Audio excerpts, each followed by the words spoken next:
Okay, welcome to something we don't have a good name for. I think we kind of said it's going to be some kind of mini block talk or mini talks in a BlockCzech company where we would talk about various technology topics.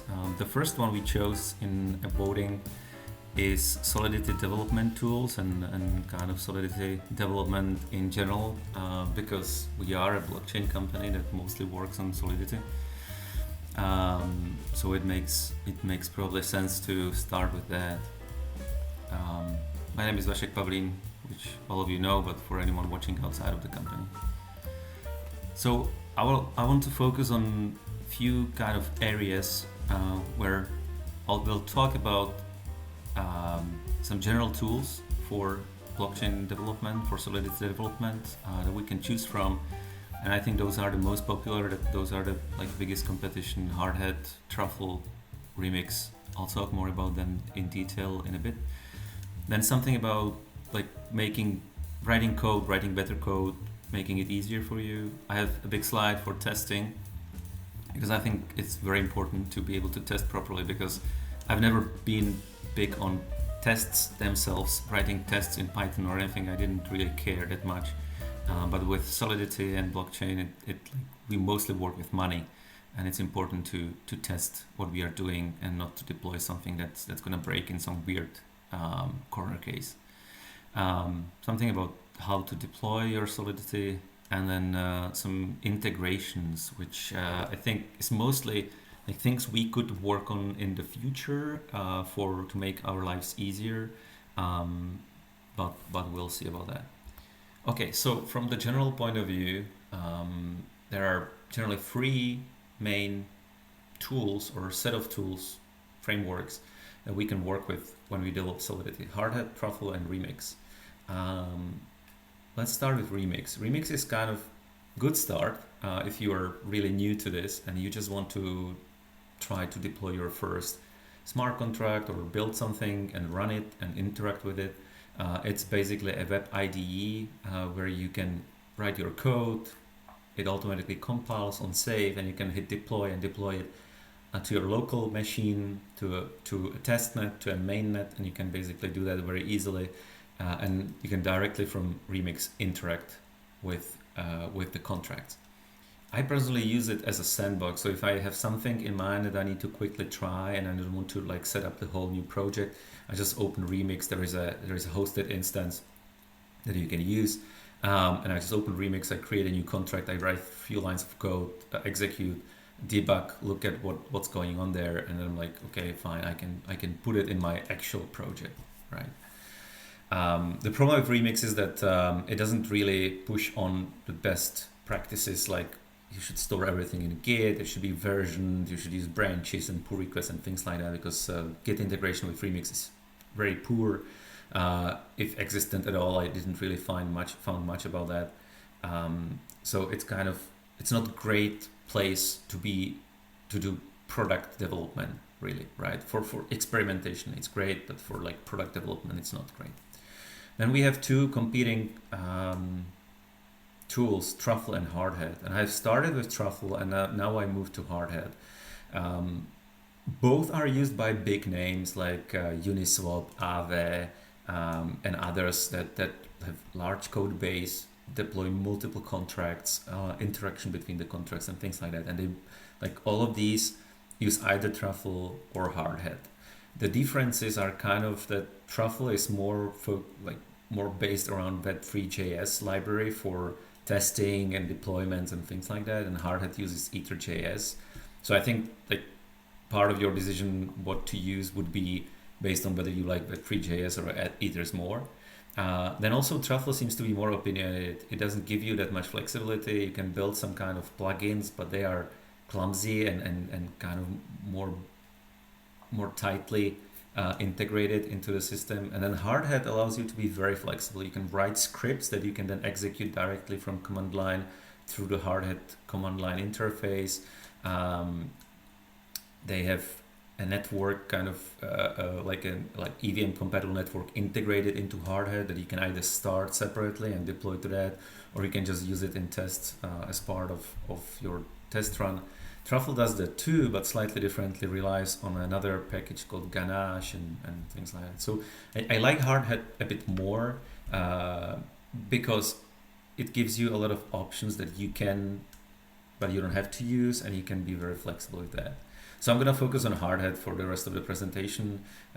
We can probably do a deep dive into Truffle in some next session if people are interested, and then we can decide which one we prefer in general. So writing code, I don't know if anyone has a specific opinion about a good IDE for writing Solidity. I use VS Code, Visual Studio Code, and it works fine. I can write code, I can store files, which is basically what I need, and it highlights the code and stuff like that, so that's fine. There is a Solidity extension that allows you to do linting and code formatting and even compilation of things and stuff like that, and that works for me sometimes. For whatever reason, I get weird Node.js error. I've submitted an issue with the Solidity extension. They haven't replied yet. So, but for some repos it works, for some doesn't. For me, so it's kind of 50-50 so far. If you want to write good code, you should ideally write the code based on some style guides that the language provides. So style guides from Solidity are based on PEP8 from Python. So if you're familiar with those, you should be familiar with the style guides for Solidity already. If not, then there is a documentation for that, and I definitely recommend going through that. It's not long, but it helps to get some clean style for your code, and that helps a lot. We often, as developers, suffer from not invented here syndrome. So we want to write everything, we want to try everything, do everything, but it often is not the greatest option to take. So I would definitely recommend to you using verified and audited dependencies. So one example that kind of everyone uses anyway is Open Zeppelin contracts. You can install them and then directly use them in your project, and they implement all of the various standards for EVM, like the various tokens and NFTs and accessibility extensions and libraries and whatnot, where you can easily go and take something existing and just extend it or use it in your contract. The reason is that if you want to write everything from scratch, in other languages that might not be that big deal, although I still think that like verified and tested dependency is better than my code in most of the cases. But again, in Solidity we are dealing with money, and we really need to be careful. One thing that I sorry, you are not sharing. If you want to share screen, I'm not sharing the screen. Okay, so that's very unfortunate because I was basically talking about the screen the whole time. Sorry about that. So the previous slide about the Hardhat Truffle and Remix was this one. Can you see it now? Yeah. Okay. It's good. So there is not much. Here I was talking about writing the code, so not much visuals either. Just the links, so that if I share the presentation later with you guys, you can click on the links directly. So I was just right here at the end. I learned about it some time ago, but never used it, and I started using it basically last week. Hardhat Console. It's a great way to debug your, well, not debug, but to see what's going on with your contracts. You can import this contract if you use Hardhat. And then you can use a function console.log like you would do in JavaScript, and it will print out whatever you pass in as parameters. And you can also use format strings, so you can pass in numbers, strings, addresses, whatever. So if you are building something complex, let's say, and you want to know, like, did it enter this function or this condition? What was the actual address that I was interacting with? Let's say we are building some token that takes that takes fee or taxes on transactions or transfers. I want to know how much was the fee without actually like trying to do the calculations of how much I put in and how much I should get back and things like that. So Hardhead console is really good for that, because it allows you to kind of dig deeper into what is your contract actually doing. I then remove it when I'm done with that part that I'm doing. I remove it from the contract to not put it in production as a dependency or with some weird console log calls. I don't even know what it would happen with that on mainnet or generally on like deploying on an actual network. But for local development, this is a great tool, and I definitely recommend checking it out. So let's go take a look at testing. So since we are talking about Hardhead, and Hardhead is mostly using ETJS, it makes a lot of sense to take a look at that. So you are familiar with the function calls there, or the API there. But obviously you will learn that as you go. Also need to get familiar with Chai, which is what Hardhead generally uses for testing some assumptions. So I can put in like, what do I expect the value to be, and then the actual value, and it shows me, or it throws an exception, or it shows me that the test step failed or something like that. Hardhead has a lot of plugins. I said that you can easily write more plugins by yourself, and these I found really useful when using Hardhead. One is Contract Sizer. The problem with developing Solidity smart contracts is that Ethereum, and by that all the forks, have a limit on the size of the contract, and that size is 24 kilobytes. And if your contract is bigger than that, it won't compile, and then obviously you can't deploy. It might sound, to some it might sound like a lot, and some it might sound like very little, but surprisingly often I hit that contract size, especially if you use those dependencies that I mentioned, like OpenZeppelin.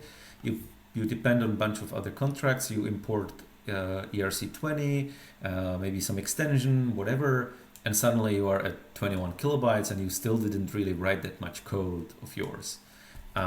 So it's good to check the size, and then maybe once you getting closer to that, start thinking about optimizations, like, can this state variable be smaller? Can I remove some of the or can I change the naming of some variables so that they still make sense but the code is smaller? Can this require string, which basically gives you kind of like some error message when something reverts in your contract? Can this be shorter? Can it be just kind of a error code number that I can then translate maybe on the front end, or for myself find the mapping with an actual string somewhere else?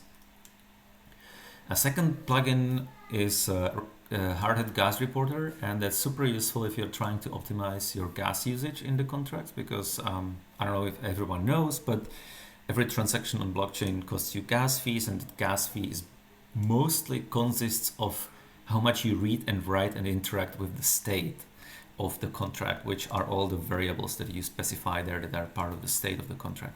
And as you interact more with them, and maybe you read a lot of them and then you write some and whatever, the gas fees go up for the transactions and for the function calls. And this gives you a nice breakdown of what did actually cost how much.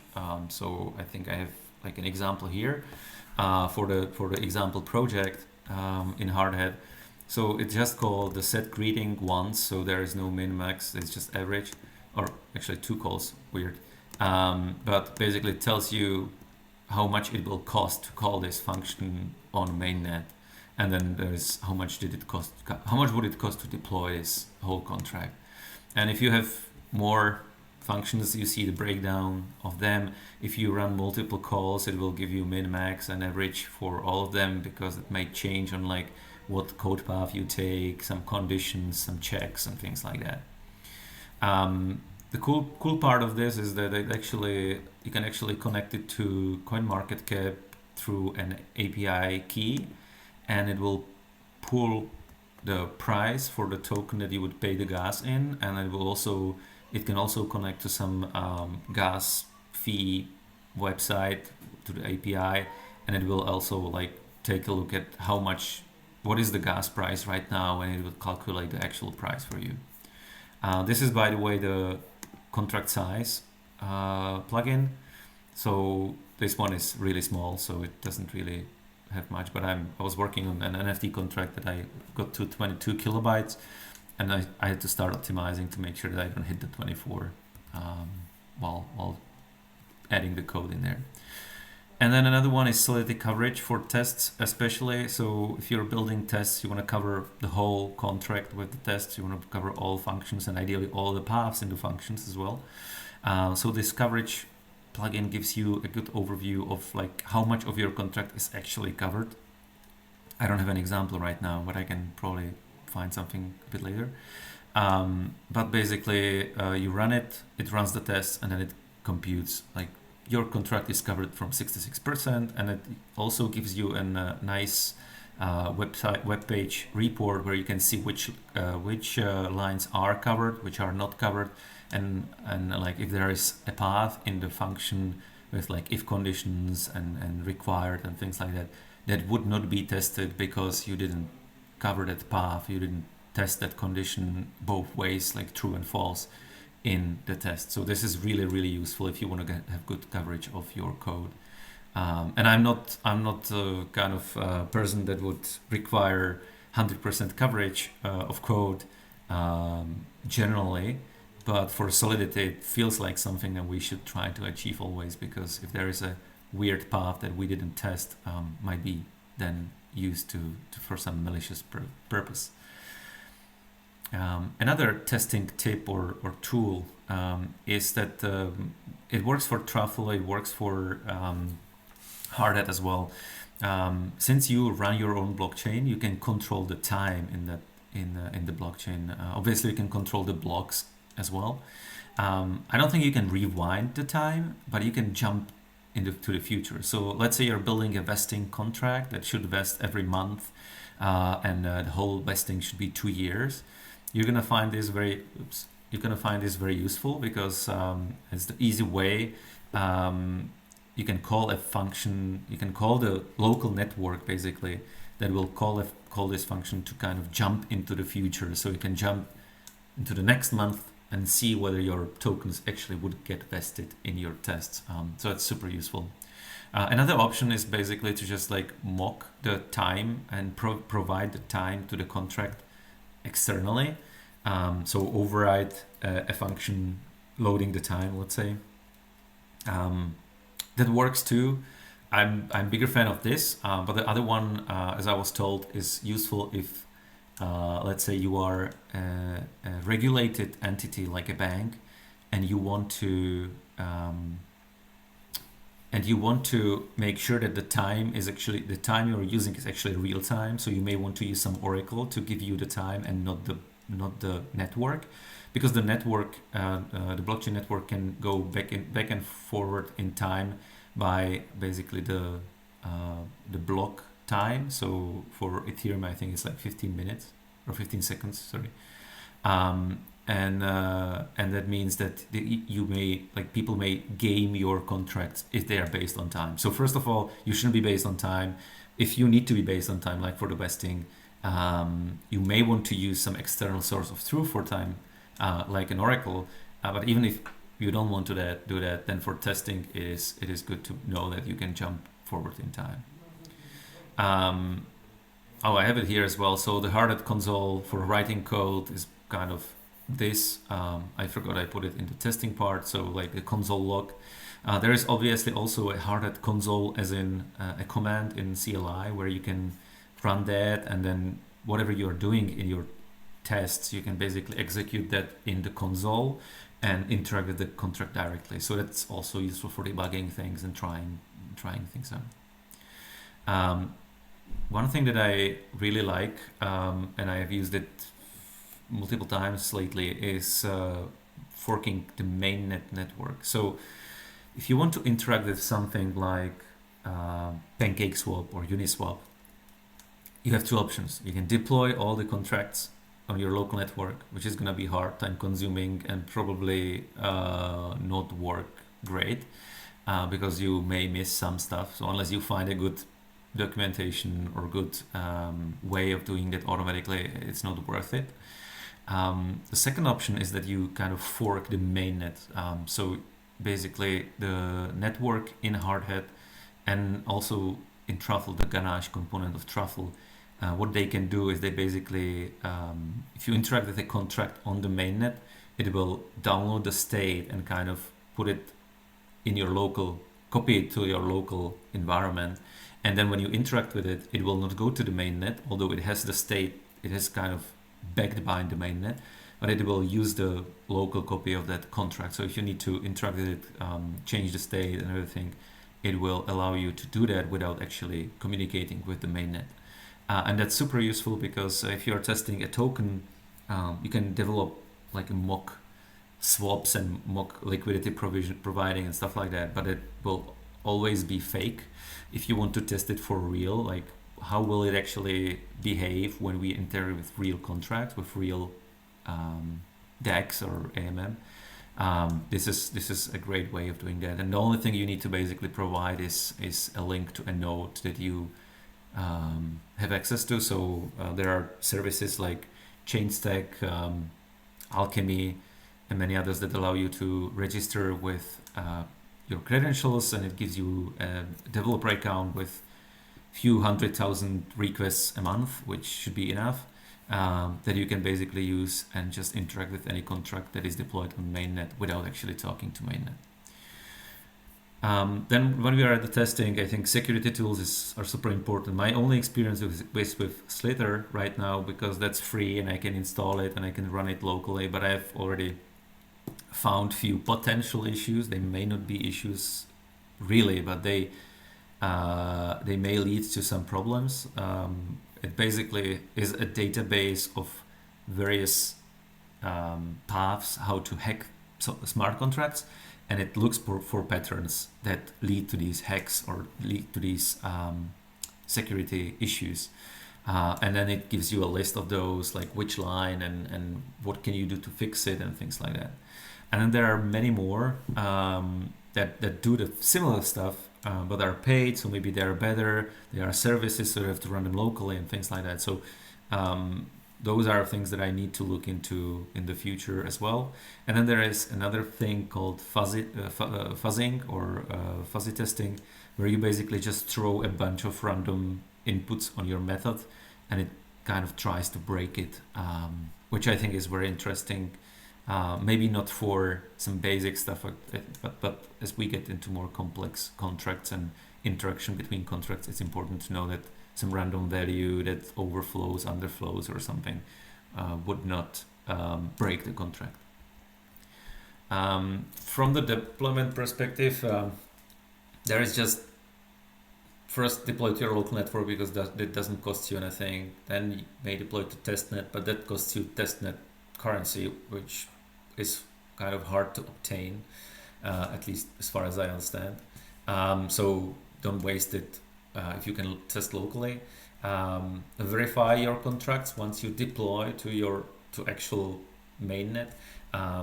There are plugins for that as well, for Hardhat and Truffle, where it does the hard part for you, because if you go to Etherscan or BSC scan and you try to verify things manually, it's a tough job, but these plugins can automate it for you.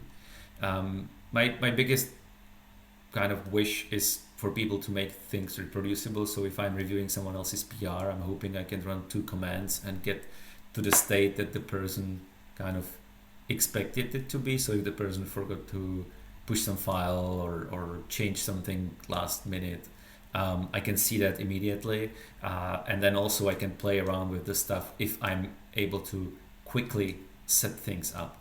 If it takes me hour or 2 to just deploy the thing I'm reviewing, then I may spend less time on actual review, and that obviously hurts the PR or hurts the project. So make things simple and reproducible, and the tools I was talking about kind of makes that for you. The last kind of slide and the last part integrations is kind of what I'm thinking about, what we can do to simplify our work. And I'm pretty sure that some of that will already exist and we can just reuse existing components. I haven't dig deep into that yet, but I believe that I can find some solutions. And if not, then it's a great place to start building something for helping ourselves and helping others, maybe even for with development. So one thing is type chain. That's already existing thing. Hardhat truffle, you can use it in both basically. Hardhat uses it basically by default. It generates a type definitions for your contracts for React. So if you're building a front end in React, you would immediately get the type definition, so you don't have to kind of go through various hoops to get and call the contract functions, because you already have the types and they kind of return nicely and everything. I'm not sure if it's my problem with the Solidity extension in VS Code, but the how do you call that? Not recommendation, but like when you type and then you hit some button and it gives you options what you wanted to type potentially will not work for me for the contracts. But I'm hoping that the type chain works like that if your extension actually works, so that if you're trying to call some method on the contract, it makes it much easier, and you can see based on the documentation like what are the actual parameters that you should put in and things like that. I think, I'm not sure, but so far from what I've seen, CI is not a big thing in development around blockchain in general. So I would like to focus on that a bit more. So things like if you submit a PR, the contract should be compiled and tested before we can merge the PR. I think that's super important.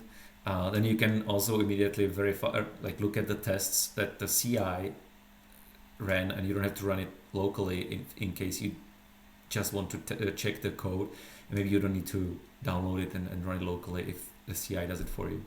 And then also we were talking about that, I think with David, that basically in front end you need either ABI or the type devs from type chain to be able to interact with the contracts. And it's sometimes hard to keep track of like, okay, so we did this change in smart contracts and now we have to, like the front-end developer has to go and download the contracts and compile them, or download the ABI or do something.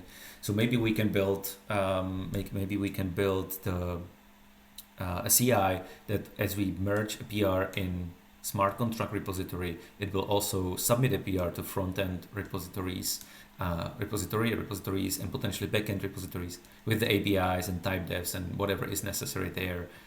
To be able to interact with the new version of the contracts. I think that would be helpful. And there is another dot, which I wanted to put like 3 dots after that. So like there are many options of like what we can do and automate. So if you all want to think about that and give ideas, I'm definitely open to that. Okay, last thing, I wanted to just show you the structure kind of how it looks when you get the Hardhat project generated. So what you can do is you can do npx, you just install npm install Hardhat. I have it installed, so it doesn't make sense. Npx Hardhat init. I don't think it's gonna run because I already have, oops, I already have the project initialized, but maybe it will, it won't.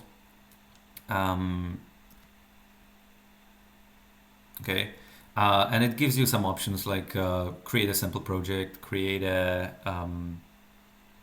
more complicated TypeScript project, things like that. So I've generated a TypeScript project, and what you get is the contracts and the tests and the scripts and then a bunch of predefined files here. It also installs some of the dependencies for you, which is great. And that's mostly it. So like there is an example project that you can immediately compile and try around. There is some basic testing, which kind of gives you a glimpse of what you should, how your testing may look if you are writing the test, and it gives you the deploy script, which is also pretty simple. Just get the contract, deploy it, wait for it to be deployed, and and then print. As you get more contracts and complicated connection between them, it's gonna kind of grow and make it more interesting, let's say. And I think that's it. As I've been playing with that, I've basically just added some configuration for the gas reporter, so you can see that you need to talk to the Explorer API for the gas price, and you need to talk to CoinMarketCap for the price of the token, which for me here was BNB. And then to fork the mainnet is really easy configuration. So you just define a network, set as forking, and give a URL to a node, and it will basically allow you, when you use this network, which would be basically like this. So npx harded network test, and I'm basically using a fork or a copy on write, I would say, version of the Binance mainnet, Binance Smart Chain mainnet network. And this is how the output from the tests look like. Yeah, this is again the gas reporter. Okay, that's all I have. I'm not sure if it was what you expected, guys, but I don't have anything else. Any questions that I can answer for you?